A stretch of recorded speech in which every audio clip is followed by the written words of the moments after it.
Hello and welcome to Around the Air Force. The Space Shuttle Discovery flew over Andrews Air Force Base. Originally launched in 1984, the shuttle is making its final landing after flying 39 missions in Earth's orbit. The Discovery was the third shuttle ever built and was one of the leading causes for the creation of what would later become the Air Force Space Command.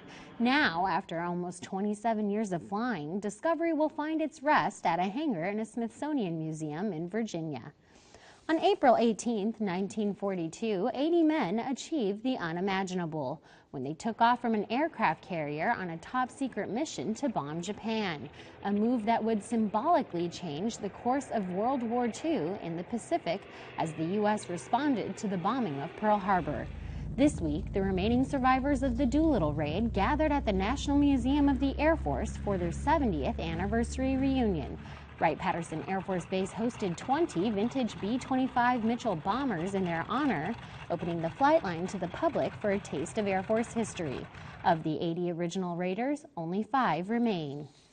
From our heritage in the Pacific to Air Force history in Europe, airmen young and old, abroad and at home, are celebrating their Air Force heritage. Airmen from the 4th Air Force celebrated their role in history by taking part in a turkey shoot. The term dates back to a mission that also took place during the Second World War. Staff Sergeant Peter Ising shows us how the celebration also helps airmen to train for today's missions. Airmen from the 4th Fighter Wing came together to honor their heritage by launching nearly 70 F-15E Strike Eagles during their 2012 turkey shoot. The Strike Eagles taxied one after the other down the base's flight line before heading to bombing ranges in North Carolina to destroy more than 1,000 targets. This turkey shoot's purpose was twofold. The first is to celebrate the history and heritage of the 4th Fighter Wing, but then the second part of it is to ensure that as a wing we can accomplish our combat objectives. 67 years ago, on April 16, 1945, the 8th Air Force, with the 4th Fighter Group's help, destroyed 752 German aircraft. That day led to the 4th Fighter Group destroying more enemy aircraft than any other group or wing in Air Force history. Today, these airmen continue the 4th's legacy of excellence. But I tell you what, they put their blood, sweat, and tears into these aircraft each and every day and night to make sure that we are able to do something like this and flex the 4th Fighter Wing's air power. Reporting from Seymour Johnson Air Force Base, I'm Staff Sergeant Peter Ising.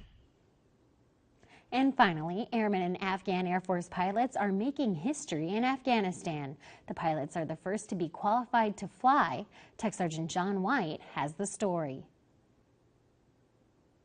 Afghan Air Force student pilots in the undergraduate pilot training program at Shindand Air Base completed their first solo flights in the Cessna 182 aircraft. The significance of this event is showing the pilots that they have mastered skills enough to take these Cessna 182s airborne by themselves and fly them, land them, and perform all flight duties safely. These 7 pilots have been a joy to work with. Their study habits have been excellent. Their attentiveness and the way that they have developed their airmanship has been very superior. After all the student pilots performed their solo missions and safely landed their aircraft, it was off to the dunk tank. So the dunk tank is a U.S. Air Force tradition. After solo, each student is corralled by his fellow students and initiated into the solo club.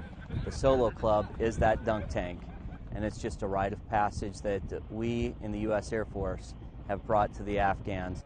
From Shindand Air Base, Afghanistan, I'm Technical Sergeant John White. That wraps up today's edition of Around the Air Force. From Air Force Studios at Fort Meade, Maryland, I'm Staff Sergeant Sean Hostetler.